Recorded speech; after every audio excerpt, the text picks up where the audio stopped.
Excellencies, ladies and gentlemen, we're now entering to our second panel discussion on position in Timor-Leste in the world, which will be moderated by Mr. António Sampaio, the Portuguese journalist. Itani Vasaliman. Por favor, Sr. António Sampaio. And again, the panel discussion will be held with the duration of 60 minutes. So our time now is 12:30. We'll finish at 1:30. Por favor, Sr. António.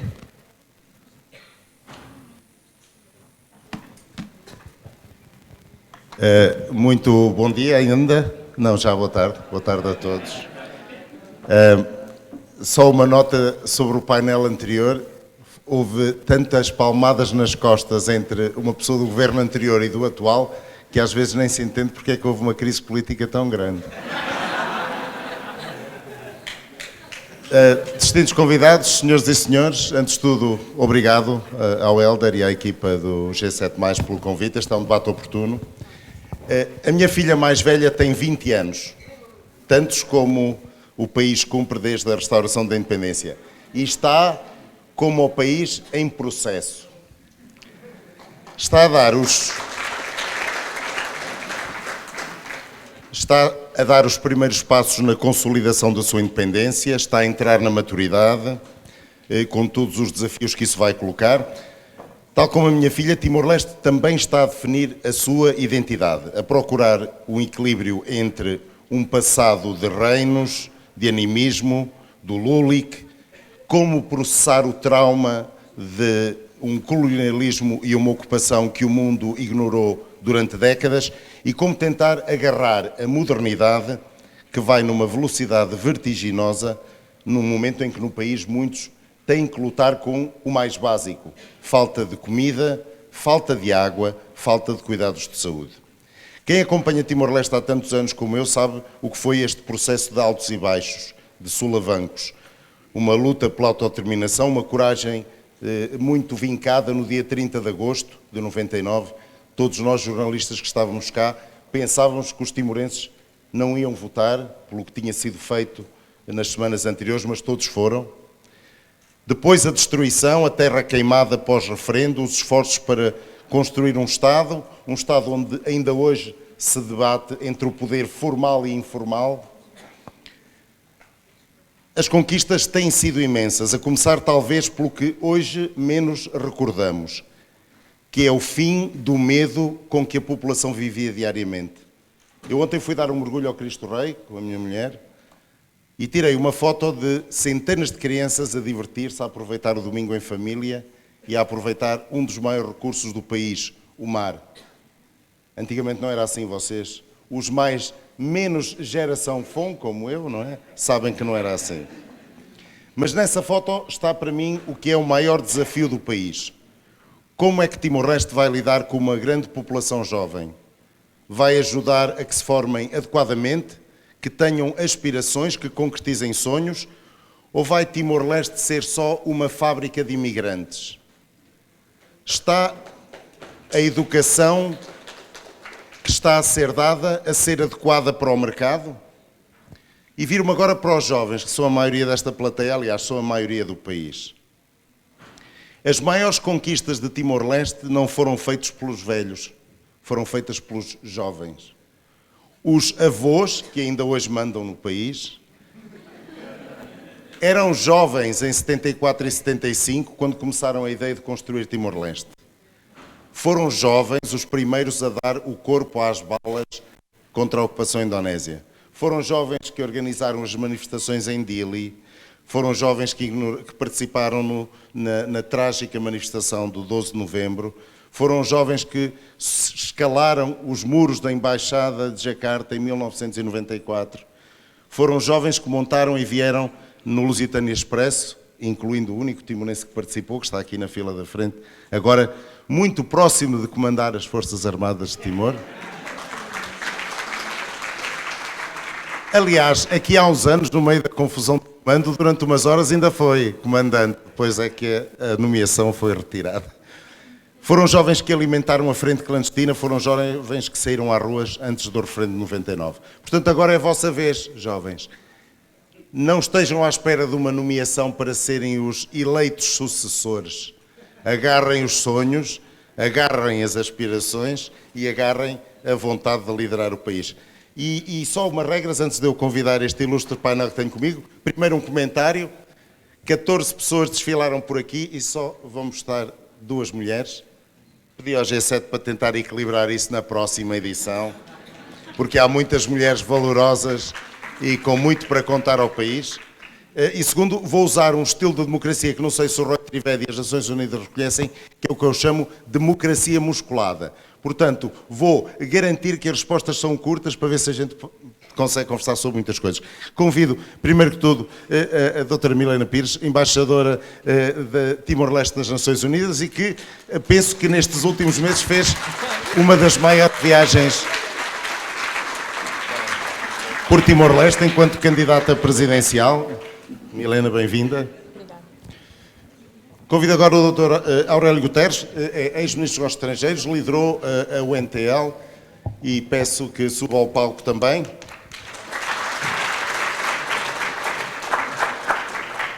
Temos connosco outro homem da educação, João Saldanha. Eu, quando for grande, também vou ter um edifício com o meu nome, presidente e responsável da João Saldanha University. E, finalmente, eu vou chamar-lhe meu amigo, porque o conheço há 30 e já não sei, 30 anos, tínhamos os dois pai 2 ou 3 anos, não é? Eu já o conheço há muito tempo. Pedro Clamar Fuic, Dona Anciano Gomes, por favor, atual chefe de Estado-Maior das FDTL e diretor do IDN.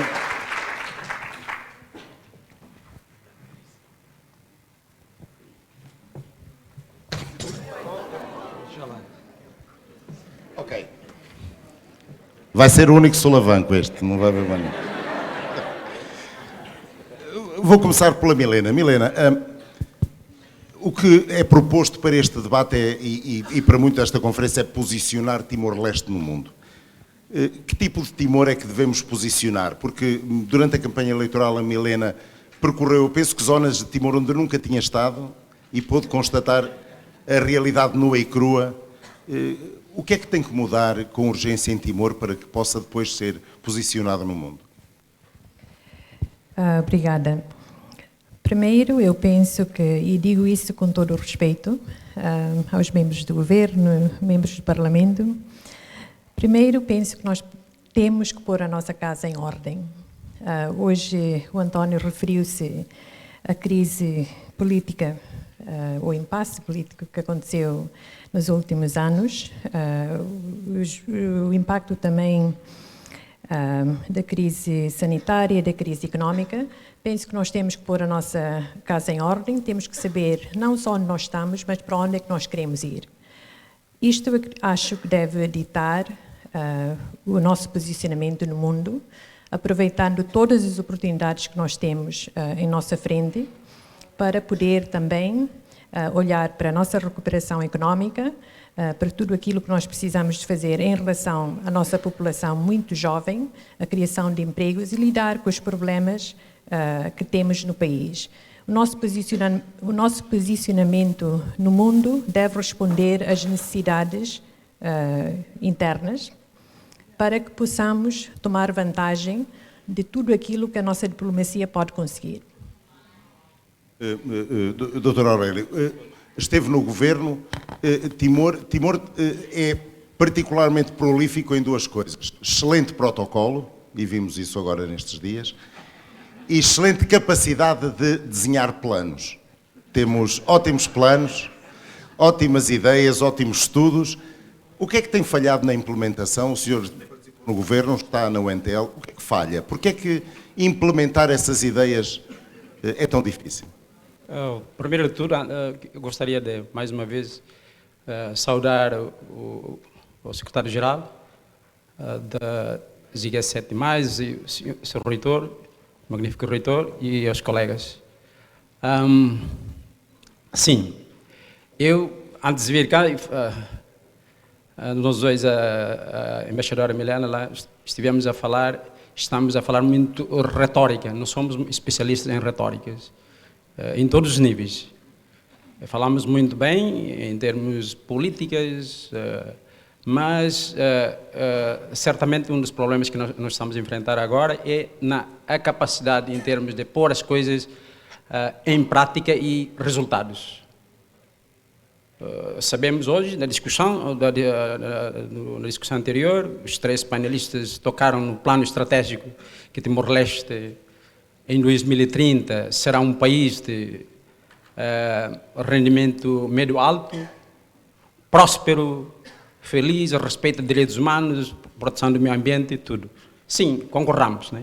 A questão, eu também gostaria de referir também a última pergunta da primeira moderadora sobre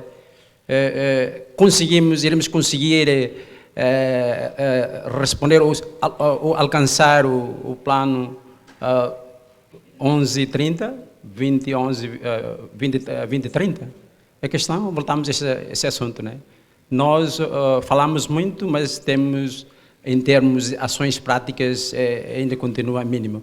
E, para além disso, uma das questões, nós temos boas políticas públicas, mas em termos de implementação, como disse, vem um governo, vem outro governo, sucessivos governos, mas a realidade é que nós não conseguimos transformar isso e concretizar isso na realidade. Isso é a situação atual.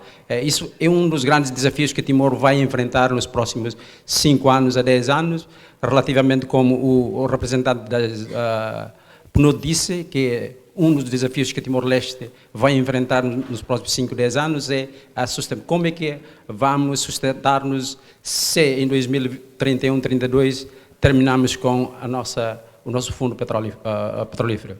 Obrigado. João, a questão da educação, toda a gente diz que é fulcral, mas ao longo dos anos o que vemos é as escolas a serem quase tratadas como um armazém de jovens. Terminam a escola secundária com resultados equivalentes aos das eleições da Coreia do Norte, passa tudo, 90 e tal %.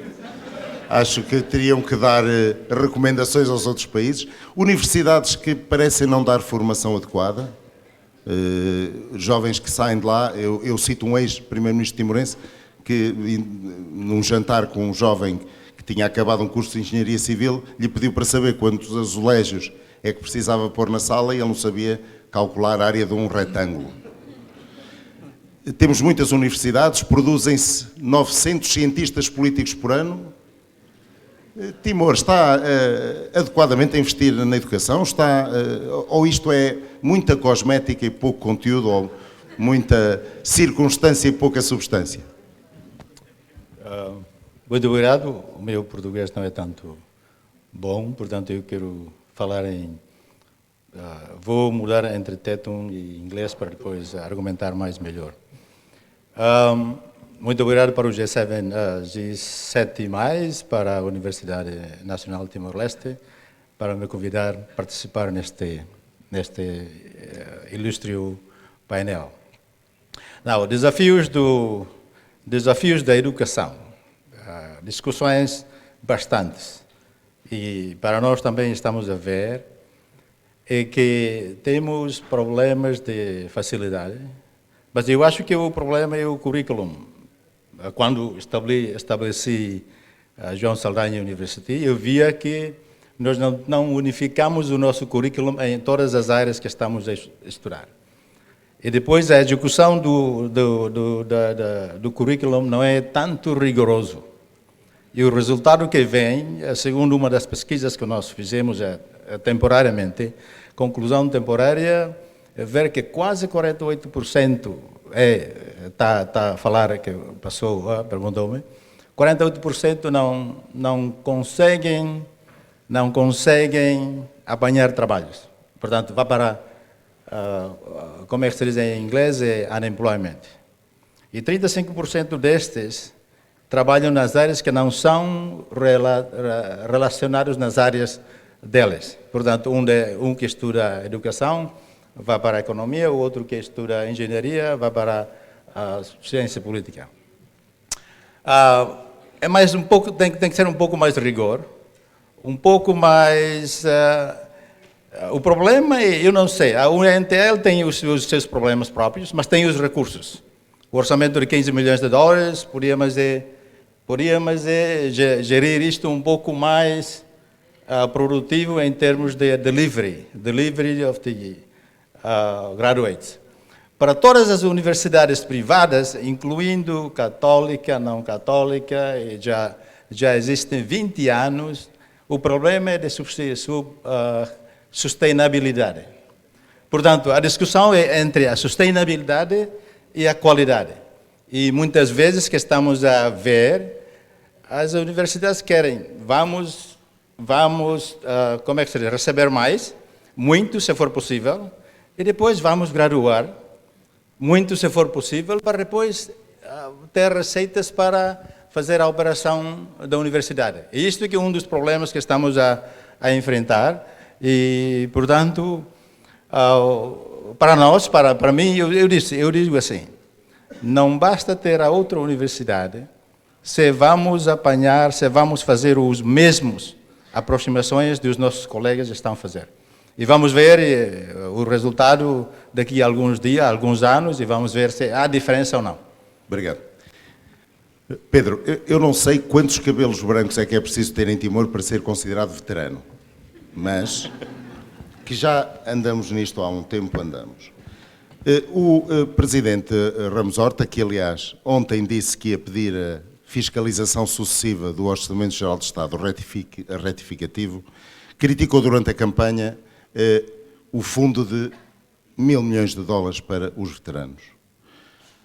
As contas dele é que até final de 2021 foram dados aos veteranos $1.000 milhões. Se as listas oficiais das pensões são 26 mil veteranos, estamos a falar de $35 mil cada um desses. A pergunta é sustentável manter esta política atual de veteranos ou, tendo em conta o que é repetido há décadas de que a luta em Timor-Leste foi ganha porque é uma luta do povo, a única forma de honrar os heróis é melhorar a vida para todos? Obrigado, António. Antes de mais, eu quero saudar os meus colegas painelistas e agradecer ao secretário-geral da G7+, assim como o reitor da universidade, por ter me convidado para estar aqui perante esta magnífica audiência, que se calhar para um militar não é muito habitual estar neste ambiente para dar uma opinião, não sei se uma opinião quase política, mas eu vou tentar, António, vou tentar dizer... Enquanto diretor do IDN. Vou tentar dizer alguma coisa relativamente àquilo que se coloca. Naturalmente que todos que passamos pela guerra sentimos a parte mais importante da guerra, do objetivo, a realização daquilo que se pretende, a liberdade. Timor-Leste conseguiu a sua liberdade. Timor-Leste hoje usufrui 20 anos da sua independência. Quando se colocou as questões estruturantes relativamente os elementos fundamentais da guerra, há situações difíceis que nós precisamos refletir um bocadinho mais, para depois falarmos sobre o desenvolvimento sustentável de Timor-Leste atual. Se nós falássemos do desenvolvimento, nós temos que basear nos objetivos fundamentais da libertação. O que é que se pretende a libertação? A libertação traz-nos a liberdade, a justiça, a esperança de viver, a liberdade de expressar aquilo que sonhamos. A libertação traz-nos o desenvolvimento que se pretende, as expectativas de melhorar a vida. Depois de 20 anos, as questões estruturantes do Estado para se resolver é uma questão de veteranos. Questões de veteranos são questões de valores.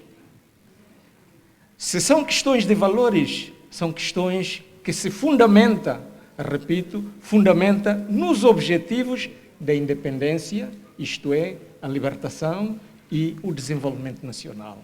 Se hoje em dia nós encontramos a política pública dos governantes procuram uma solução para ultrapassar as expectativas do passado, eu creio que é justo falar sobre a valorização de todos aqueles que contribuíram para a libertação nacional. Em termos monetários, é uma questão das finanças públicas, que teriam que ver se é justo ou não é justo. Se é execuível para um desenvolvimento sustentável ou não, depende da política pública. Pronto, a fugir então à resposta. A gente volta lá. Mileira, é claramente identificado regularmente em relatórios, hoje já se falou aqui neste palco, a questão da igualdade de género, mas muito mais do que isso, a elevada prevalência da violência de género, da violência contra as crianças, de abusos sexuais dentro da família, de falta de tratamento adequado a vítimas a nível do Estado e das organizações. O que é essencial fazer? O que é que Timor deve estar a fazer neste momento e que não está a fazer, na sua opinião? Eu vou só roubar um minuto e peço desculpa hoje não ter saudado o secretário-geral do G7+, o senhor magnífico reitor e, naturalmente, a audiência e os meus colegas panelistas. Sim, quando falamos na violência baseada no género, penso que essa é uma das questões mais flagrantes que nós precisamos realmente, que o Estado timorense realmente precisa de encontrar respostas no seu todo. Primeiro, e além de todas as questões que precisam de ser lidadas, penso que há uma questão que algumas vezes esquecemos, que é a responsabilização daqueles que praticam. Creio que é importante que essa responsabilização seja feita de uma forma visível e de uma forma exemplar. Falo, sobretudo, naquilo que, enfim, são as acusações contra figuras públicas. O exemplo, e uso esse exemplo, porque em termos de responsabilização na comunidade, houve sempre que se os mais poderosos fazem, porque é que nós não podemos? E se a justiça não é aplicada de uma forma igual a todos, então nós também não somos responsáveis por aquilo que nós fazemos. Por isso eu acho que esse exemplo é muito, muito importante. Eu acho que isso cabe aos nossos governantes também adotar uma política de zero tolerância, e eu creio que já existe, mas implementar essa política de zero tolerância em termos das figuras públicas que são acusadas de violência doméstica, por exemplo, e que haja pelo menos investigações para serem responsáveis. Acho que isso é importante. Penso que há também lacunas nas nossas leis que não permitem a acusação, não permite, mais uma vez, a responsabilização dos autores. Creio que existe também alguma impunidade. Vejamos, e eu vou ser direta, vejamos o caso do Ecussi, por exemplo. Acho muito preocupante que uma questão dessa seja usada dessa forma. Além da implementação das políticas que já existem, dos planos que nós já temos, naturalmente das leis, da necessidade de termos orçamento suficiente para a implementação dessas políticas, penso que a responsabilização e os exemplos que são dados na sociedade são importantes. Aurélio, temos ouvido repetidamente líderes políticos defenderem a importância da adesão à ASEAN, que Timor pode beneficiar muito disso no futuro. Timor tem estado na lista de países frágeis há muitos anos, aliás, não quer sair dessa lista. Já houve adiamentos vários a nível das Nações Unidas para não sair dessa lista. E isso traz vantagens, mas pela situação do país, Timor não beneficiou dessas vantagens. Por exemplo, acesso preferencial aos mercados internacionais. Timor está mesmo preparado para entrar na ASEAN ou não? Sim, em termos das nossas prioridades políticas externas, a ASEAN nós temos que apostar nesse processo da ASEAN, de adesão para a ASEAN. Agora, a questão nós até agora continuamos a enfrentar entre os membros da ASEAN atual, por exemplo, Singapura. Né? Eu diria que o processo da ASEAN, claro que nós apostamos, mas nós não, nesse momento, o que, do meu ponto de vista, estamos a mendigar para que possamos fazer parte dessa organização, dessa associação regional. Claro que apostamos no multilateralismo, mas também há questões mais técnicas que temos que preparar. Por exemplo, se falarmos de convocar uma reunião de ministros ou de chefes de Estado, do governo aqui em Timor-Leste, nós não temos as condições nesse momento. Agora, quando falamos de ASEAN, a adesão à ASEAN não é apenas a questão do trabalho do Ministério dos Negócios Estrangeiros, é todo o país, todos os ministérios, todas as instituições, incluindo a sociedade civil. E é um trabalho que todos temos que ter, que toda a nação tem que ter esse conceito, tem que ter essa ideia que fazer parte da ASEAN não é o trabalho único que o Ministério dos Negócios Estrangeiros tem que fazer, mas todos têm que trabalhar. Mas nesse momento, eu posso dizer que ainda não chegamos nessa parte, tecnicamente, em termos políticos, sim. Temos encontros, temos etc. Há declarações dos chefes, apoio de todos os dos chefes do governo, chefes de Estado da associação, mas há por exemplo, a Singapura, sempre tornou um dos fatores que, olha, os recursos humanos, questões de infraestruturas, etc. Mas também há outras questões. Nós também, nesse momento, estamos a investir. O porto de Tibar. E também, se tornássemos um dia a ASEAN, vai ser... Singapura tem que competir com Timor-Leste. Se isto tornar-se um porto alternativo aqui da região. Por exemplo, nós também estamos a planear para investir no aeroporto internacional de Baucau. Sim, esse também vai ser um hub aqui na região. Então, questões não apenas políticas, mas questões econômicas, questões estratégicas, nós temos que também ver. Claro que questões técnicas, como disse, nós não, até hoje nós não temos capacidade técnica de organizar as facilidades que nós temos, os hotéis que nós temos, não, para acomodar todos os chefes do Estado, os chefes do governo, nesse momento. Obrigado. Voltando à questão do ensino superior, há duas áreas que parecem estar a faltar muito em Timor. Uma, a área da formação que tem a ver com vocação, formação vocacional e profissional, apesar de alguns avanços, e outra, a formação de líderes. Questões como educação cívica, questões como ética, que depois se nota na gestão do dia-a-dia das instituições. Falta de responsabilização, falta de manutenção, ninguém quer assumir a responsabilidade pelo que é feito, e isso desde o topo da escala até lá abaixo.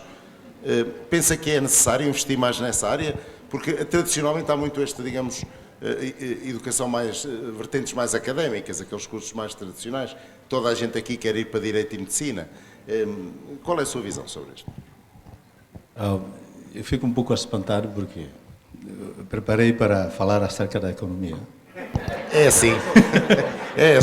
Mas de repente as duas perguntas que veio, tudo na educação, mas como é a minha área, a minha pessoa, podíamos dizer, o slide que preparei, podíamos dizer, responder algumas perguntas que esteve lá no primeiro painel.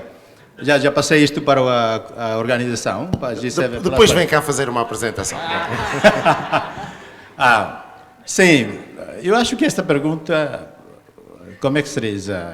It's coming back all the time for the 20 years that we have been.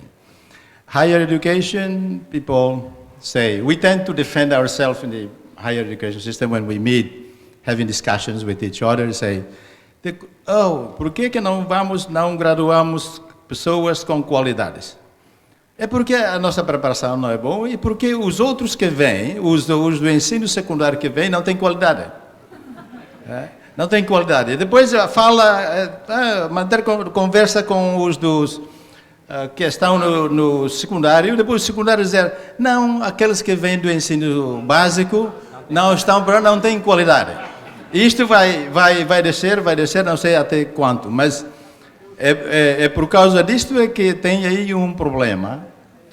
Sim, interesses, maior parte é porque qual é o interesse maior, qual é what is the main attraction of studying? But then the second question will be, what can I get the job? Can I get a job when I graduate? The point is, we have very limited opportunities to work, but that doesn't say that we don't have jobs. There are quite a strong demand of skilled people for university graduates. The point is, we cannot compete with the labor, a bit more skilled labor coming from outside, namely from Indonesia, coming from Vietnam, Philippines, etc. Nebe itane hansa nasa kare hansa ladung iha paciência, ita hansa ladung iha paciência para cair sasane e tabel carmiti utuang eta technical level, iha nível técnico. Itane mak ita falta iha ne, tambane mak iha em geral, sim, concordo com a sua posição de dizer, precisamos mais pessoas na educação vocacional, sim. Mas se na educação vocacional tem o mesmo problema, a mesma aproximação do que a educação da ciência nas universidades, eu acho que esta pergunta vai perguntar outra vez no outro painel há 10 anos que vamos encontrar. Portanto, eu acho que é importante a dizer, vamos ter, depois de 20 anos de restauração da independência, rever o processo. Na área econômica que eu estou a ver, eu aceito para a sua posição de dizer para grandes pessoas fazerem os planos, mas não é tanto bem no service delivery, no trabalho, para depois chegar àquele plano. Eu acho que nós teremos que ter mais disciplina em execução do plano. Embora com os limites dos orçamentos que o primeiro painel falou, mas eu acho que nós teremos que mais um pouco de disciplina, paciência, para ver o resultado como é que vai. Agora, o nosso target, os targets da implementação da execução do orçamento, em geral, é para executar. Agora, o resultado depois de alguns anos, não temos este plano, não temos este exercício como deve ser. E complica-se com o novo governo que vem. Mas, no fundo, eu quero dizer assim, daqui à frente, eu acho que nós temos que resolver este problema de estabilidade política, estabilidade governativa e estabilidade política pública. O primeiro é ter 5 em 5 anos para a eleição. Quem é que vai? Todos têm atenção, têm que ter paciência, até 5 anos. A não ser o que está no governo cria problemas, não pode resolver problemas. Isto é outra coisa. Mas uma agenda para nós é para garantir 5 em 5 anos o processo eleitoral. Quem é que vem, a gente vê. Aqui bastantes jovens, 5, 10 anos, eu acho que podem substituir. O segundo é aqueles planos e tem que ser um pouco mais disciplinado a executar o plano, o segundo orçamento que está a ver. Eu estive em finanças durante 6 anos, portanto eu compreendo quase muito bem como é a dinâmica dos ministérios e de outros. Obrigado. Pedro, durante o discurso de investidura, José Ramos Horta falou da questão do ambiente de segurança regional. Timor, evidentemente, não está, além do petróleo e do gás, não está a tirar partido dos seus recursos marítimos. Tem havido algumas tentativas, passos muito vagarosos para fortalecer as capacidades de segurança das instituições timorenses para preservar esses recursos. Vê o futuro desta questão da gestão da segurança marítima num espaço regional, triangular? Timor não tem recursos para ter uma grande marinha. Como é que vê esta dinâmica e o papel de Timor nesta questão da segurança nos mares? Eu penso que a questão da segurança marítima é uma questão global, é uma questão de todos os países litorais que têm o mar. Naturalmente que Timor-Leste, como um país livre e independente, tem a sua história sempre virada de costas para o mar. Não tem cultura do mar. Mas, entretanto, com as conquistas feitas na definição das linhas médias da fronteira marítima, nós podemos assumir que Timor-Leste agora tem 5 vezes mais espaço marítimo do que espaço territorial. E se nós observássemos um bocadinho no Plano Estratégico de Desenvolvimento Nacional 2011-30, assim como 2002-2020, ambos documentos estratégicos contendo apenas 2 parágrafos falando sobre o mar. Significa o quê? Significa que não temos ainda recursos humanos com capacidade para entender a importância do mar. Timor é uma meia ilha. Timor é coberto pelo mar. A importância da subsistência de Timor não é só na terra. Sabemos hoje que 96% da importação de produtos consumíveis de Timor depende do mar. E hoje temos um entendimento melhor sobre a importância do mar para o desenvolvimento nacional.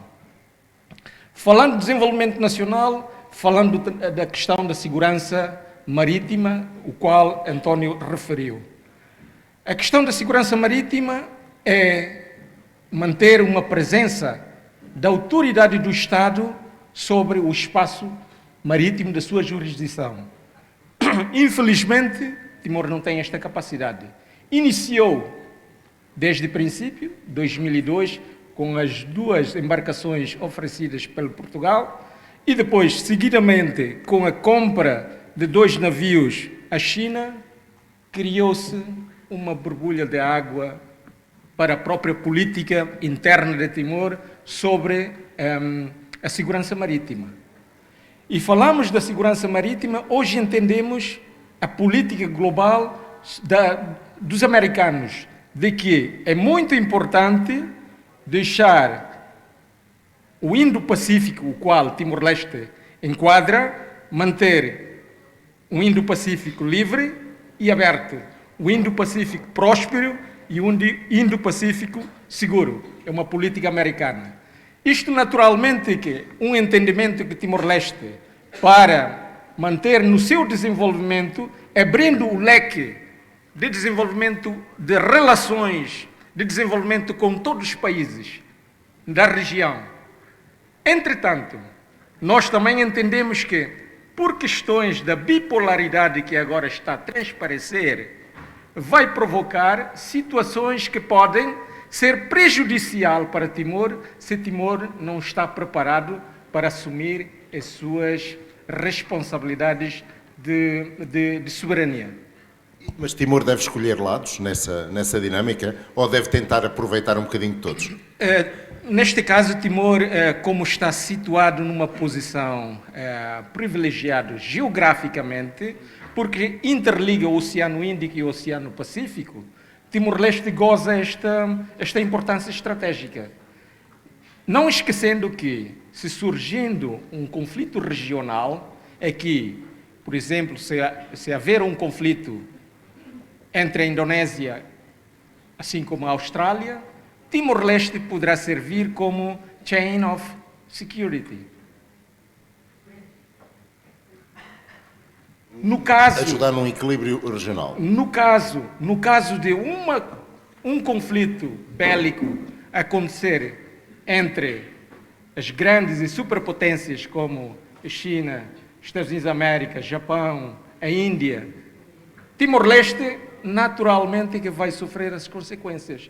Independentemente, há várias hipóteses que falou, independentemente de Timor-Leste escolher um lado ou outro, Timor-Leste vai sofrer nas mesmas consequências. Por quê? A localização geográfica de Timor obriga a presença das forças maiores para efetuar aquilo que se entende. Milena, temos uma plateia de jovens. O que é que se diz a jovens que a esperança é de, se tiverem sorte, encontrarem um emprego a ganhar $100 e poucos, se tiverem um bocadinho mais de sorte, entrarem para a administração pública, se tiverem um bocadinho ainda mais de sorte, conseguirem um emprego lá fora ou uma bolsa de estudo. Está-se a pedir aos jovens que acreditem no país, que acreditem na liberdade, nas conquistas, mas depois no dia-a-dia há muito pouco em que acreditar para muitos deles. Como é que se resolve essa dinâmica? Eu penso que, em primeiro lugar, essa pergunta deve ser colocada aos nossos governantes, porque a resposta está nas mãos deles. Naturalmente, pedimos uma série de coisas aos jovens, pedimos para ser pacientes, pedimos para acreditar, e penso que os jovens têm correspondido. Eu penso que os jovens têm participado, têm, enfim, eles têm ido à escola, têm ido às universidades, têm tentado fazer aquilo que cabe a eles. Naturalmente, sempre com aquilo que disse, com aquela esperança que, depois de finalizar os seus estudos, irão ter a oportunidade de encontrar emprego. Muitos, a nossa realidade mostra que muitos não acreditam, e é por isso que vemos grandes filas, e eu acho que até foi ontem que tivemos centenas de jovens a sair do país no voo do Euroatlântico. Creio que o foco do país, como já tinha sido dito, nos próximos 5 anos, tem que ser para responder a esses grandes assuntos, principalmente a questão da educação com qualidade, a educação que permite os jovens a poderem também contribuir para o desenvolvimento de Timor-Leste, para Timor-Leste ter os recursos humanos que é necessário, e também olhar para essa questão do emprego, porque nós, enfim, eu não iria usar as palavras que usou, que as universidades são apenas fábricas de imigrantes. De imigrantes. Eu não iria usar isso, mas penso que são questões bastante sérias que nós temos que refletir. Penso que nos próximos 5 anos, além daquilo que será o nosso processo democrático natural, irá haver, naturalmente, possibilidade de haver novos governos, mas eu acho que deve haver um consenso nacional sobre essas questões, para que não mudemos as nossas políticas, para que haja seriedade para lidar com essa questão. Hoje falou-se, por exemplo, na falta de investimento no sector da educação, da saúde, no sector agrícola. Eu penso que são essas grandes questões estruturantes do país que precisa de haver consenso nacional. Também, mais uma vez, para haver continuidade. Eu penso que nós já pedimos muito e já exigimos muito dos nossos jovens. É tempo também, agora, da governação, encontrar respostas àquilo que, enfim, são as necessidades do país. Aurélio, o Pedro Clamar foi que falou aqui desta questão, desta bipolaridade aqui regional, desta questão ao bipolarismo, não bipolaridade, bipolarismo regional, desta questão da geodinâmica. Esta questão do que aconteceu nas Ilhas de Salomão assustou um bocado os poderes ocidentais. Como é que vê o papel de Timor neste enquadramento regional? Foi Ministro dos Estrangeiros, já falámos um pouquinho da ASEAN, mas o Sudeste Asiático, digamos, é o terreno natural de Timor-Leste. Como é que vê o futuro geopolítico de Timor e que passos é que acha que devem ser dados, em que direção? Com a evolução da guerra da Ucrânia, mudou com o contexto global da política global em que é sempre dominado pelos Estados Unidos da América. Assim também pode afetar nós aqui na região da Ásia-Pacífico. Sabemos que tradicionalmente quem dominava é os Estados Unidos, né? Hoje em dia já fala da Índia, da China, são potências. Sabemos que com as iniciativas que que Estados Unidos liderava para fazer sanções à Rússia, podemos ver que os que conseguiram fazer parte desse grupo são apenas os países ocidentais, Europa Ocidental, Canadá, mas aqui na Ásia, Austrália, Nova Zelândia e Japão e Singapura. O que isso significa? Significa que nessa região nós também temos que, como um país pequeno, temos que saber lidar com os países grandes, principalmente a nossa experiência durante 20 anos, como essa manhã tem referido o nosso presidente, que Timor tem essa experiência como lidar com os países grandes. Assim também no ponto de vista estratégico regional, porque nós podemos trabalhar, mas claro que Timor-Leste tem os seus pontos mais fortes. Como um país recentemente independente, mas podemos dizer que comungamos os mesmos princípios universais, valores democráticos universais, com os países desenvolvidos como a América, a Austrália. Agora, como é que nós podemos ver essa questão em relação a essa potência? Por exemplo, a China, que recentemente tem criou um tenso, principalmente com a Austrália, relacionado com as Ilhas de Salomão. Nós, por enquanto, ainda fazemos parte desse acordo, principalmente com os Estados Unidos. Nós temos o SOFA, em que, em termos da defesa, temos essa cooperação, de maneira que temos que manter, porque para nós os melhores amigos são aqueles que nós estamos ou enfrentamos problemas, eles estão prontos para nos ajudar. Experienciamos isso em 99, 2006, 2007. Quem foram os primeiros amigos? Se não fosse o presidente Clinton lá no encontro de Oakland, ligar ao presidente Habib, que mandar sair imediatamente as forças indonésias, eu diria que a situação não mudasse como agora que nós estamos a enfrentar. E assim também em 2006, 2007. Quem foram os primeiros a chegar aqui são os nossos vizinhos, são os nossos amigos. Austrália, Nova Zelândia. Então, no contexto regional, em termos de estratégico regional, nós continuamos a trabalhar nesse enquadramento. Eu vou ter que fazer uma pergunta de economia, senão o João fica chateado comigo. Mas a pergunta de economia que eu vou fazer é: cada vez que nós ouvimos falar de economia, ouve-se uma série de listas do que temos que fazer. Não é só na economia, mas na economia. Temos que diversificar a economia. Temos que desenvolver a agricultura. Temos que desenvolver o turismo. Temos que deixar ficar dependentes do petróleo e do gás. Imagino que é Ministro das Finanças ou Ministro da Economia, que em Timor ainda é um cargo mais ou menos confuso. Ministro da Economia. Se pudesse fazer uma política para começar a mexer nisso, no temos que fazer, qual é que para si acha que é o primeiro obstáculo? Tudo começa por uma coisa, não é? Nós sabemos, os sintomas nós conhecemos.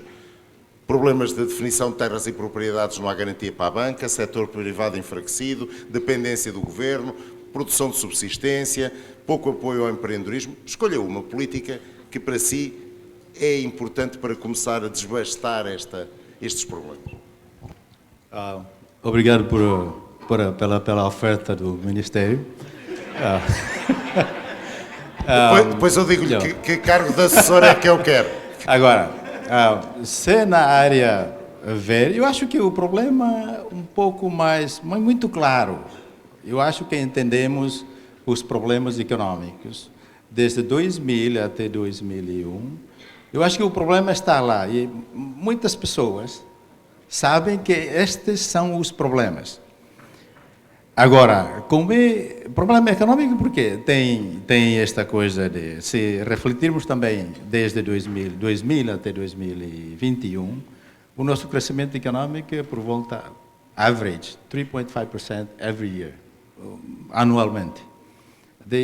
Estratégico da implementação, primeira década da estratégia da implementação da estratégia de desenvolvimento 2011 até 2030, 1.9%. Average, rata, como é que se diz? Média. Agora, o target era 10% a média para todo o ano até 2030. Agora, temos problemas do investimento para diversificar. As pessoas ainda revertem para setor público, orçamento do fundo petrolífero. Eu acho que o primeiro passo, se tiver esta oportunidade, o primeiro dia, eu vou falar com o Ministério da Justiça, especialmente no Ministério, na Secretaria do Estado de Terras e Propriedades, para começar já dar os títulos daquelas parcelas que não têm problemas. No outro dia eu ouvi dizer que tem aí 200 mil parcelas não são reclamados ambos, não são em conflito. Não são alvos de disputa. No questions. O problema é isto. Como é que não podemos conseguir isto? Bom, faz um target a dizer 50 mil títulos por ano. Onde é que está o problema? Tem problema? Não, eu acho que há bastantes terras, parcelas que não têm conflitos. E por que não conseguem fazer isto? Número 1. Número 2, eu acho que já é um pouco avançado, eu acho que tem aí um consenso a dizer que teremos de ver o investimento privado. Portanto, a terra é uma coisa. Segundo onde é que está? Qual é a fonte do dinheiro que vem para Timor-Leste? O investimento estrangeiro, temos problemas de Pelican Paradise, temos problemas de investimentos, ainda aí bastantes números que aplicam, mas ainda não conseguimos de autorizar. É para empurrar isto para um pouco mais rápido. Empurrar. Faz o target de aprovar alguns. Agora, como é que os timorenses podem envolver neste plano? Não tem capitais. O juro é muito alto, average 11 até 15%. Agora a BNCTL já desceu isto para 10% em average. Sim, mas a solução, os empréstimos do BNCTL não estão a ir para o investimento, estão maioritariamente a ir para o consumo. Já estão a começar, eu acho que estão a começar, mas é continuar, capitalizar o BNCTL ou outras instituições financeiras locais, para depois empurrar, descer os juros para 5% ou 6%. Daqui a 10 anos, ou daqui a 5 anos, se conseguirmos isto, daqui a 5 anos vamos ter outra conversa e eu acho que o resultado vai ser diferente. Obrigado, Sr. Ministro. Obrigado.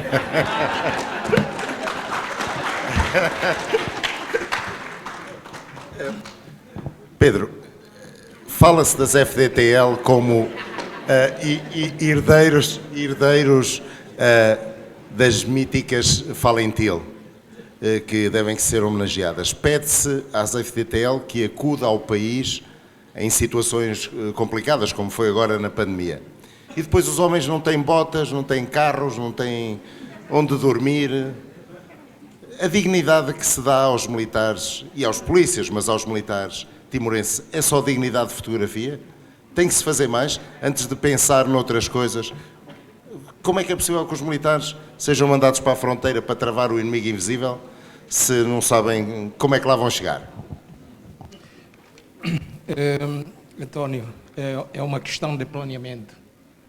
Como já todos já referiram, desde o primeiro painel, os planeamentos teriam que acontecer conforme as políticas. E as políticas, para implementar, precisam ter vontades. Eu estou nesta posição do Estado-Maior menos de 6 meses. Já estou muito... Então não houve vontade antes? Não, eu não diria isso desta forma, mas quero dizer o seguinte: Timor-Leste tem vindo a investir nas Forças Armadas. Talvez não apareça na faceta pública sobre o quanto é que custa um timorense militar, ou um militar timorense. Eu devo dizer aqui que um militar timorense custa por volta de 14 a 16 mil por ano. Comparativamente com a Indonésia, que custa 5 mil dólares por ano, a China, 4 mil dólares por ano, Singapura, 146 mil dólares por ano, Estados Unidos da América, 156 mil dólares por ano, Israel, idem a Singapura. Nós podemos ter uma ideia como que isto está a ser estabelecido. Isto baseando no plano. O plano que se fez para Timor-Leste está conforme o conceito estratégico militar. E o conceito estratégico militar advém do conceito estratégico da defesa e segurança nacional. Isto para dizer o quê? Para dizer que Timor-Leste precisa de ter uma força pequena, uma força operacional e uma força proporcional. Proporcional no sentido de nós não podemos fazer uma força maior que o PIB, o rendimento per capita dos timorenses. Temos que fazer uma força consoante o orçamento do Estado. O orçamento do Estado, de 1,5 a 1,6 até agora mais, oferece para as Forças Armadas 1,6% da totalidade. Até algumas vezes pode ir até 2,6%. Isto significa o quê? Significa que anualmente as Forças Armadas têm entre 44 milhões a 50 milhões para os militares. Isto está dividido em quê? Dividido em 3 áreas fundamentais. A primeira área é o bem-estar dos militares, o alimentar, o salário e outros. Condições para E dormir e tudo mais. condições daquilo que se Os referiu. quartéis e tudo mais. A segunda questão, a área, está na área do investimento, que abrange 15% da totalidade do orçamento que é atribuído. E o outro 15% está na sustentação, na manutenção de toda a força. Se nós observássemos um bocadinho para o desenvolvimento da força, está num bom caminho, porque já temos o conceito.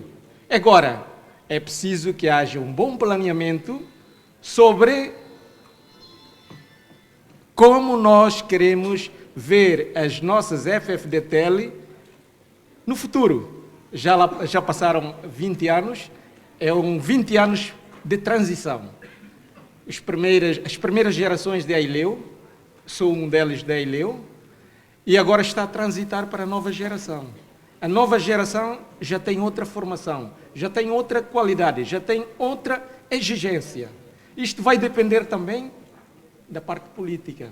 Se a política, achando que as Forças Armadas, na sua missão primária, é para garantir a soberania nacional, então deve investir naquilo que se diz sobre os limites da soberania nacional. Se os políticos acharem que as Forças Armadas também devem participar nas missões internacionais para contribuir para as missões da paz global, também terá que investir neste setor. É uma questão da orientação política dos políticos. Obrigado. E agora estamos no final, temos 1 minuto cada um. Eu não vou fazer nenhuma pergunta específica, mas vou deixar dar o chamado soapbox em inglês à Milena e dar-lhe esse minuto no quadro do que é o propósito desta conversa e do que é este momento que estamos a ver para o comentário que decidi fazer. Obrigada. Eu só queria fazer 2 pontos. Primeiro, como já foi dito, nós estamos numa fase crítica. Os próximos 5 anos são críticos em termos da direção do país e do sucesso que o país vai ter. Penso que, em termos do posicionamento de Timor-Leste no mundo internacional, também deve ser aproveitado e deve ser bem pensado em termos de exatamente o que é que nós queremos do nosso posicionamento. Temos muitos desafios que necessitam de respostas globais e creio com este presidente, porque nós temos tido basicamente um presidente ausente nos últimos 5 anos, penso que este é o momento para reposicionar Timor-Leste no mundo. Obrigado. Para fazer-lhe o mesmo...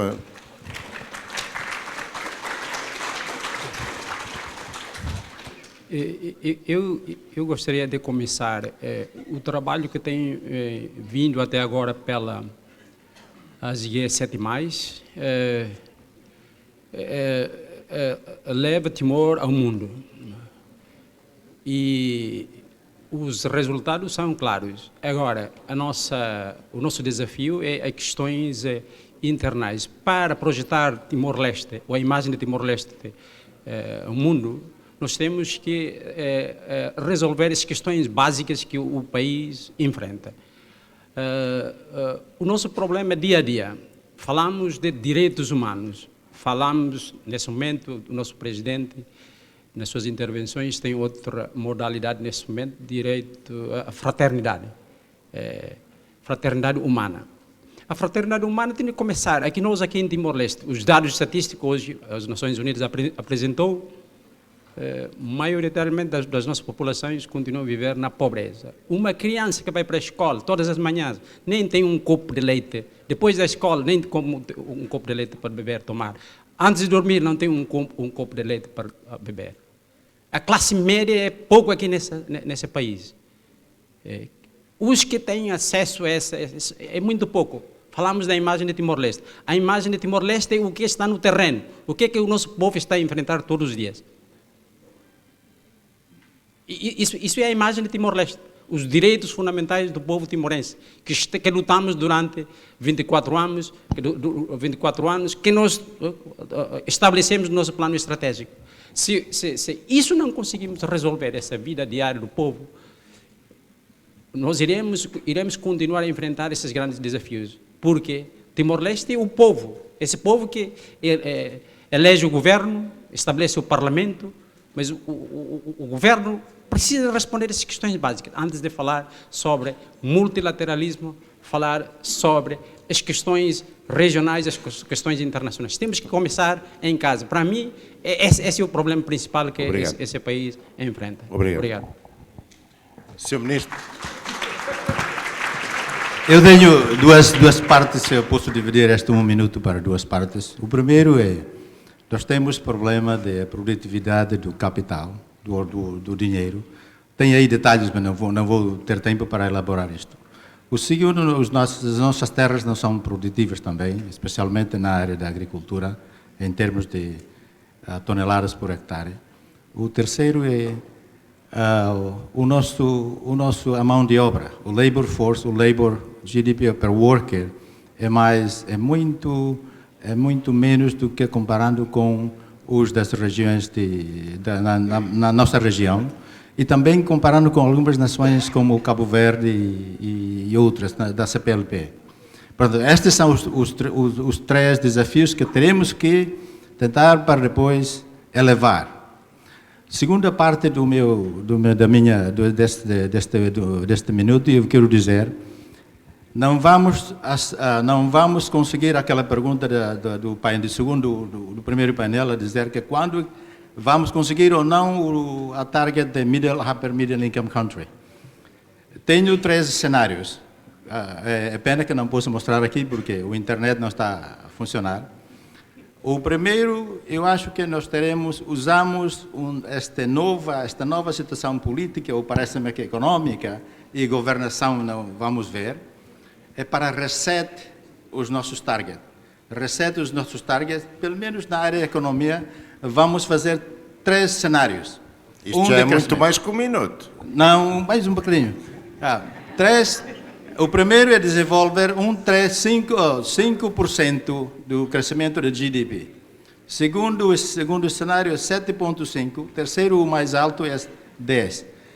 Eu acho que o 10% é um pouco mais difícil de alcançar, mas o 3% o 5%, eu acho que pode atingir e vamos para o Upper Middle Income Country, mas no meio de 2045. Obrigado. Portanto, um pouco mais, mas desculpa, porque deu o meu ministério. É arriscado um ministro fazer um militar esperar. Pedro, por favor. Obrigado, António. Eu penso que a questão da segurança é uma questão de balanço geopolítica, o qual Timor-Leste precisa estabelecer regionalmente e globalmente, porque manter um balanço geopolítico estabelecerá o modelo de desenvolvimento nacional. O modelo de desenvolvimento nacional aqui implica manter uma unidade de ação do Estado, aquilo que nós precisamos, manter uma única política de desenvolvimento nacional, independentemente das opiniões políticas partidárias são diferentes e, naturalmente, que a projeção de Timor-Leste para o exterior é a projeção política externa de segurança cooperativa. Isto terá que fazer, ou poderá fazer, a partir da criação da comunidade epistémica, tendo especialistas nas áreas que é necessário, como a G7+, como a ASEAN, como a CPLP.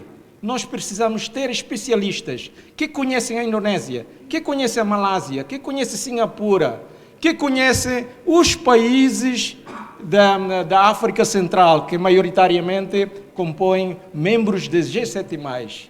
Para isso é que só depois de ter estes grandes especialistas, ou estes especialistas, elas podem contribuir para os políticos com uma política, para desenhar uma política mais consistente para o desenvolvimento nacional. Obrigado.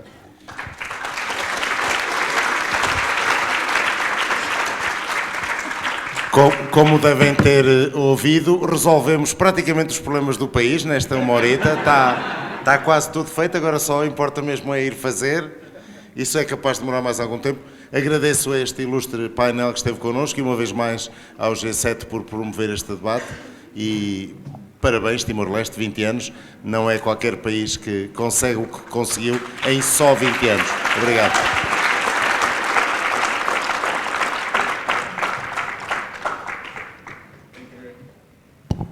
Thank you very much, Mr. António Sampaio. Beforehand, I would like to invite Magnífico Reitor, Dr. João Martins, to present the ties to our panelists. Ladies and gentlemen, once again, a big round of applause to our moderator and the four panelists. Thank you very much. First of all, Dr. Magnífico Reitor will present to Senhora Milena Pires.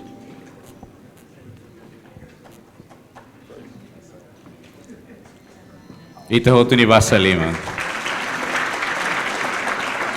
Secondly, to Dr. Aurelio Guterres.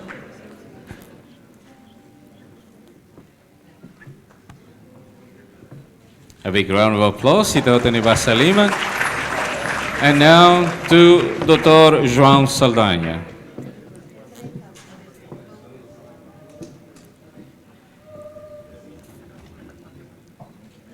Itahotuni Basa Lima. Thank you. Next to Dr. Pedro Klamerfuik.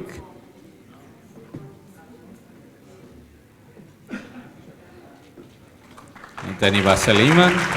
And lastly, to our moderator, Sr. António Sampaio. Itahotuni Basa Lima. Magnífico Reitor, if you can go in the middle, we take a picture together. Por favor, media, beleza e fotografia.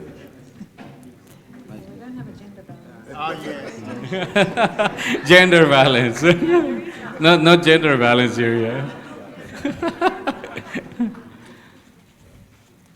Okay, once again, Excellencies, ladies and gentlemen, thank you very much. Magnífico Reitor, our panelist and moderator. Once again, thank you, Sr. António Sampaio. Excellencies, ladies and gentlemen, once again, this is our international conference organized by G7+ and in partnership with the Universidade Nacional Timor-Leste. Before we moving on to our last session of the closing, once again, please welcome Coral Brilha Académica UNTL. Comissão organizadora e também a Ruma e a Lettering. Por favor.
Grazie virgola, un nuovo applauso al Corum Coral Briglia Academica UNTL.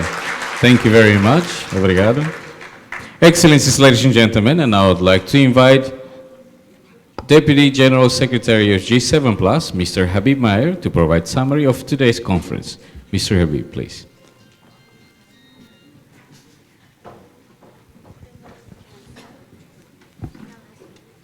Good afternoon. Thank you so much for the opportunity. Excellencies, distinguished guests, ladies and gentlemen, and dear students, all protocol observed. First of all, I would like to thank you on behalf of the co-organizers for attending this conference. And I'm being given a very difficult task to summarize, but I'm too small, too weak, and incapable to summarize such a rich discussion. First of all, I'm sure you will agree with me that it was an insightful and lively conversation. As part of the team of organizations, it was one of very few discussions where we didn't have to look at our watches that when is it going to end. We wanted to have even extra time. So this means it was a very lively and very insightful conversation.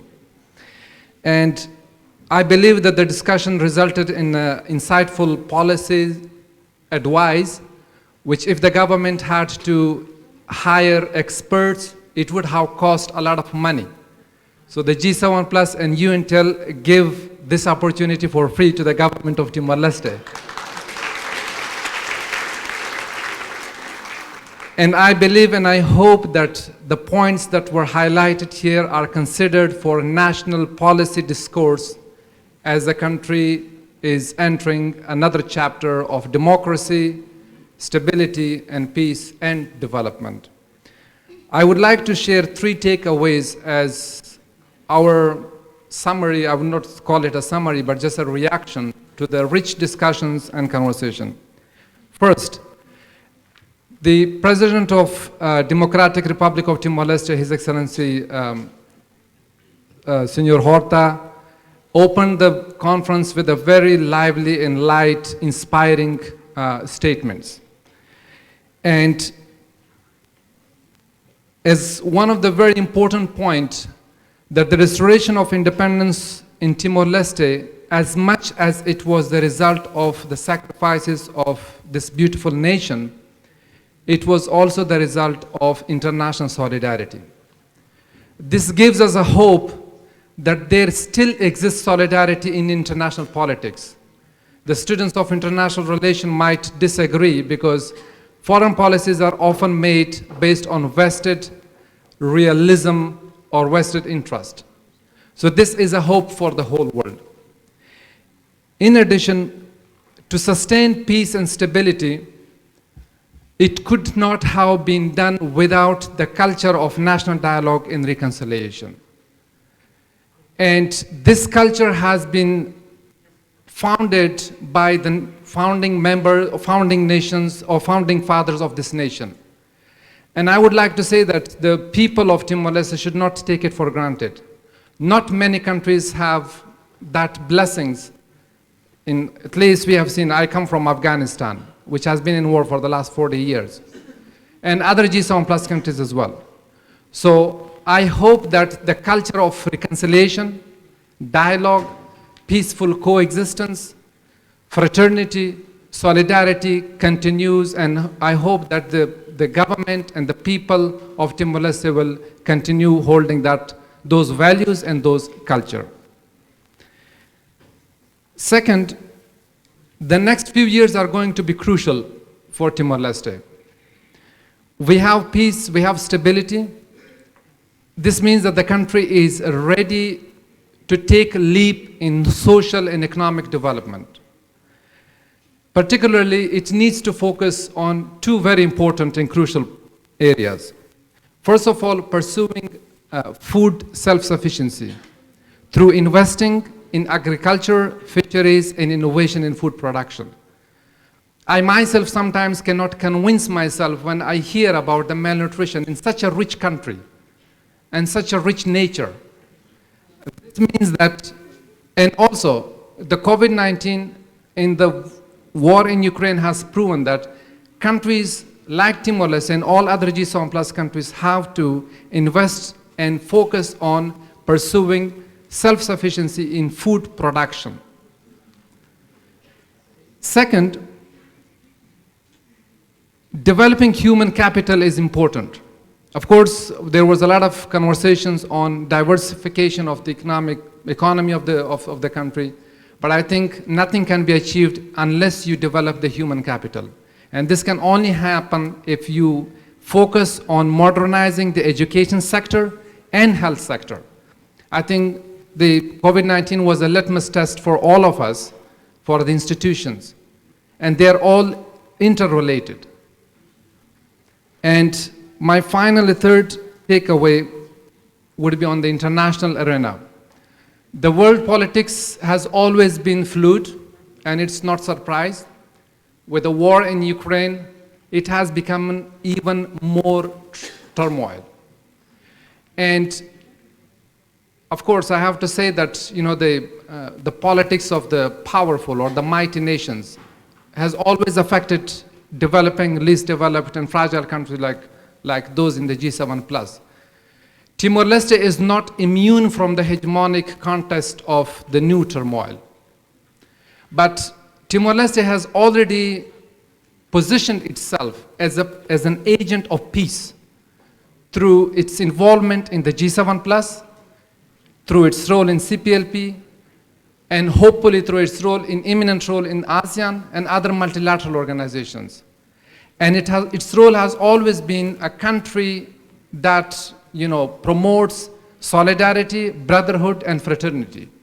Its experience in helping Central African Republic, as was recognized by the distinguished speaker here, and also in helping in Guinea-Bissau, it has already established a very good precedent for the whole world.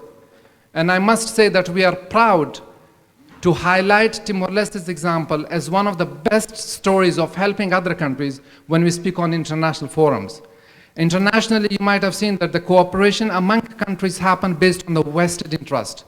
It does not happen as we humans interact with each other. Mostly it happens through vested interest. And that's why we have these categories of countries, like one is aid orphan, there is no attention, and as per the interest changes, the country's attention also changes. Again, my own country is one of the best examples. For 20 years we were the center of the international community, but now it is again isolated. Why? Because the priorities changed. And we use Timor-Leste's example on the international forum that it's a country that extends cooperation based on human solidarity, which is I must say I'm not expert in international relations, but it is rare in international relations. And you have to be proud of that. And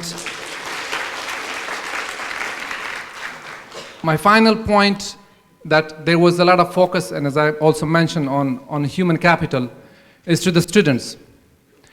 Timor-Leste is one of the youngest countries in terms of age. Majority of the population is, young. A young population can be an asset, and it can be a curse.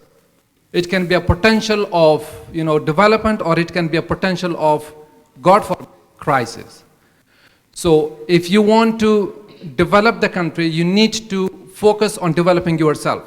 And again, here when we talk about developing yourself, we always point fingers to the government.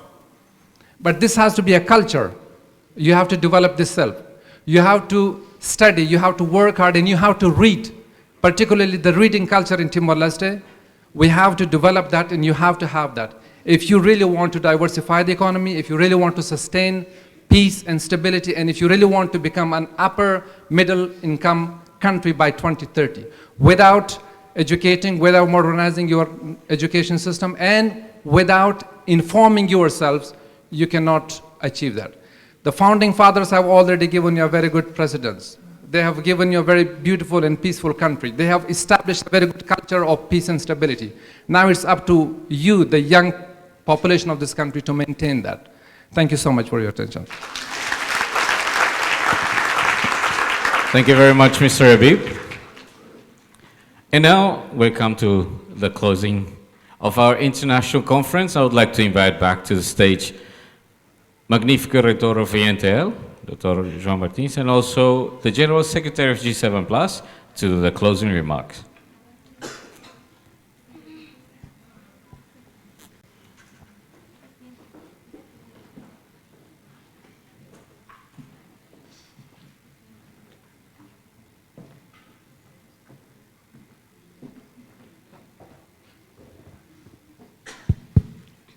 Thank you very much for the MC. My first thank is to you, MC. You did a very good job this morning.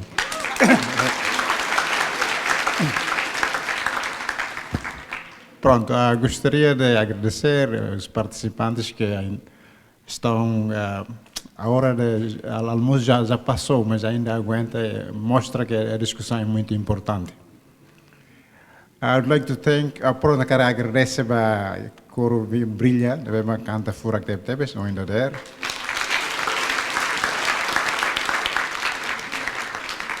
And I would like to thank the Minister Fidelis and the Bishop for staying up until now, for the time, and also for the grace that you're able to stay with us this morning and hearing all the discussion. It was just a great and a privilege to us. So thank you very much, Bishop, and thank you, Minister. Thank you also for all the panelists, the first session, the moderators. You did a very good job. For very good questions and very, very critical questions posed to the government, the former government ministers, and they are able to argue in front of us, which is a great thing to listen to them. Gostaria de agradecer também a panelista segundo, o moderador, Dr. Antônio Sampaio, a nossa embaixadora, que falou muito bem com o ex-reitor e o comodoro Pedro Clamar Fui, e também o reitor da GEC, que falou também muito bem sobre a educação e até a educação. Tudo é lição muito importante para este país e para todos nós. Ultimamente, queria agradecer a G7+, para esta cooperação, e esperemos que essa cooperação vai continuar e vamos fazer mais para motivar os nossos jovens e estudantes para também pensar sobre o futuro desse país. Agradeço também ao SNIC, que organizou esse trabalho com a G7+, e toda a equipe eleitoral. Quando nós entregamos o convite ao senhor presidente, eu tinha dúvida que o presidente não vai vir, mas felizmente o senhor presidente hoje está conosco da abertura, da sessão abertura. Por último, muito obrigado a todos. Obrigado.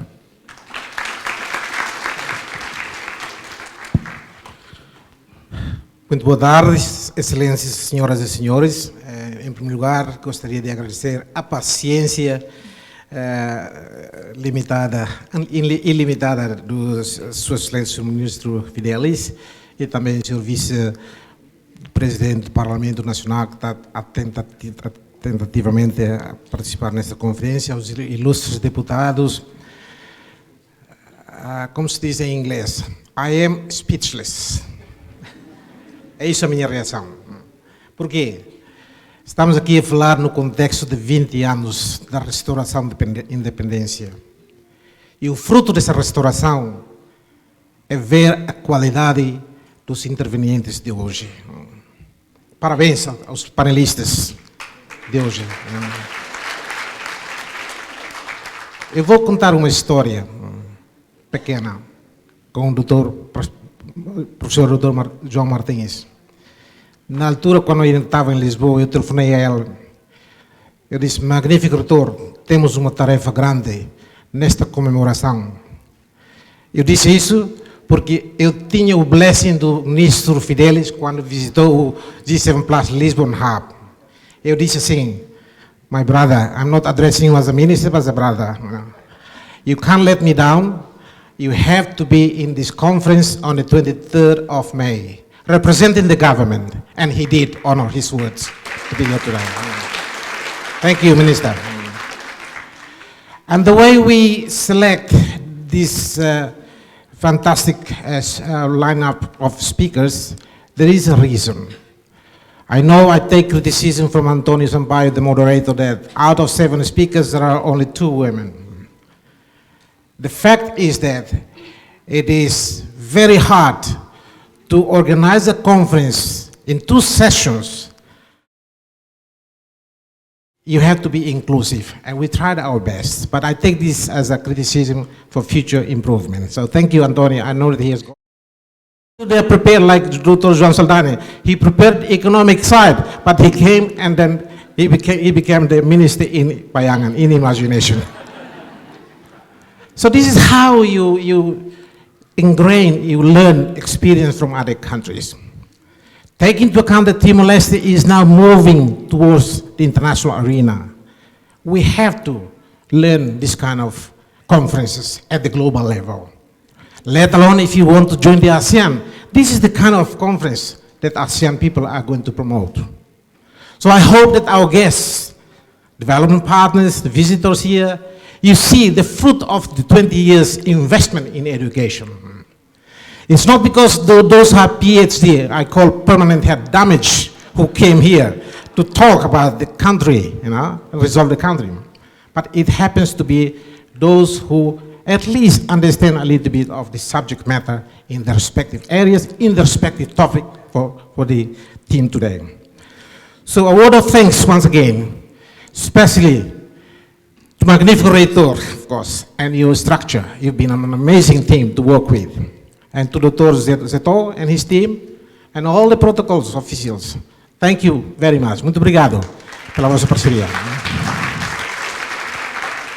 Just a little bit of a PR exercise. We signed this MOU with UNTL. We signed with UNPAS. We signed with UNDIL for 3 reasons.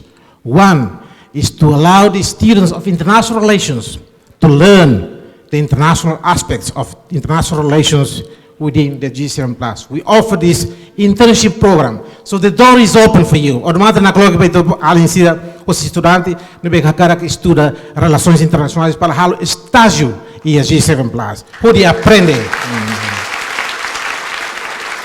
Também nesse presidente Horta Culia Tiana, G7+, nesse CPLP, Timor-Leste aposta em multilateralismo. E o dinâmico e também luta boa. E temos ex-conselheiro o nível mais de Genebra, o senhor Francisco Malcura, sempre promove o multilateralismo. Estamos a importância do multilateralismo sempre. A nós somos deputado mandato, Mactur Renabá, e a grande entrevista ne diang Timor e Takikuan, com o pequenês e tem que halo andar ida, boa, ligou-se multilateralismo, para uma bela nota de Timor lá aos pequenos, mas Timor é grande. Muito obrigado pelas declarações. E vamos agradece para Allen Bepi, Agora, one of the best, highly paid, most expensive MC, and we got it for free here.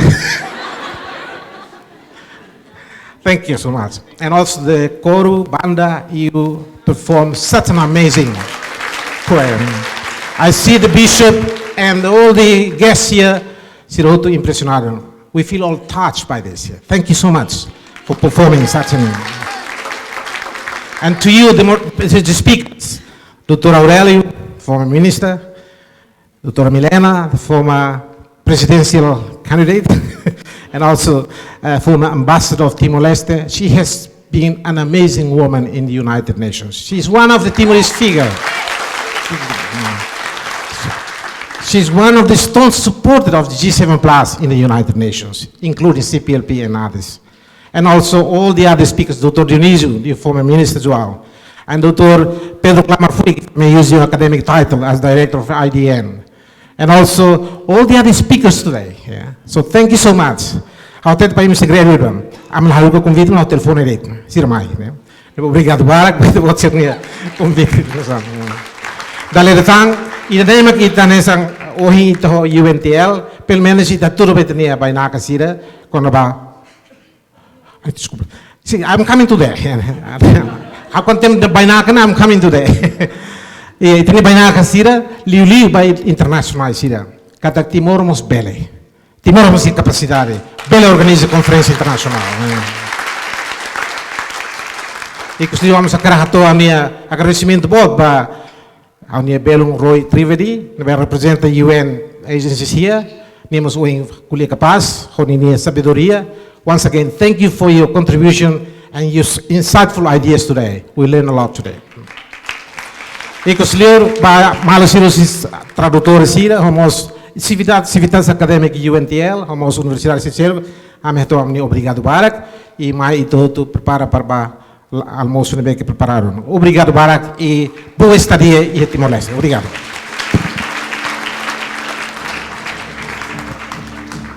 Excellencies, ladies and gentlemen, beforehand, just one more presentation from our beautiful choir. This is the last presentation they would like to offer. And once again, a big round of applause to our choir, Coral Brilla Académica UNTL.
A very round of applause. Thank you very much, Colin. What a beautiful song. Excellencies, ladies and gentlemen, all the telespectadores na Beuma, with this we now concluded our international conference for today organized by G7 Plus and also Universidade Nacional Timor-Leste. Ito Tony Basaliman, thank you once again. VVIPs, you may exit through the door. Ba VVIPs, hal favor, protocolo sira, bele dirige ela. Obrigado, mãe, doutor. Thank you very much. Obrigado. Thank you very much. Vice-presidente, doutor. Obrigado, mãe. For all the VVIPs, you may exit through the door. Estudantes sira hin lai, maling estudantes sira hin tuan lalai slai. Usik VVIP saya luk telai, maka eu convido itu vote sira lalai sed. Ba sua excelência sira, a favor, a me dirige itu vote sira bele usikona sayu si ormatan. Exit now sina. VVIP.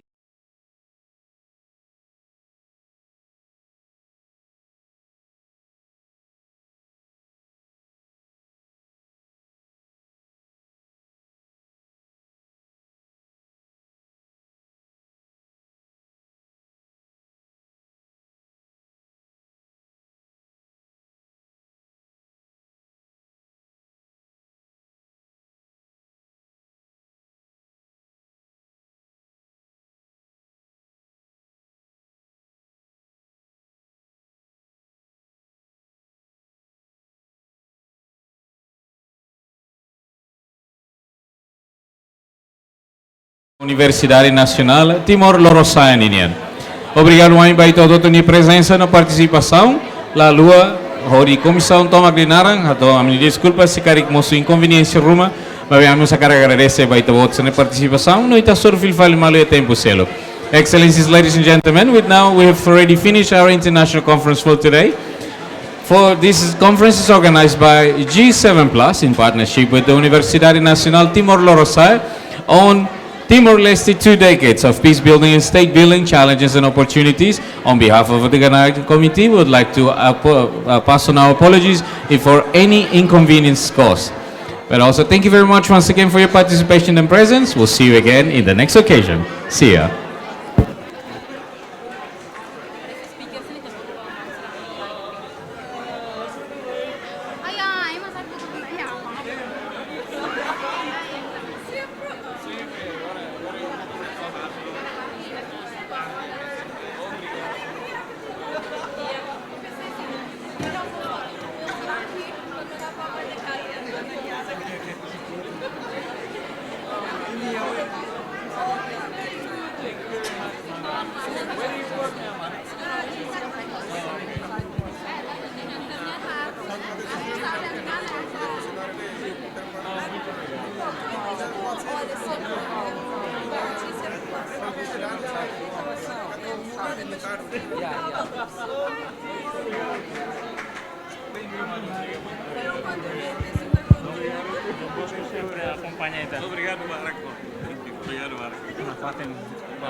Muito obrigado, doutor. Obrigado, Wayne. Obrigado, Wayne.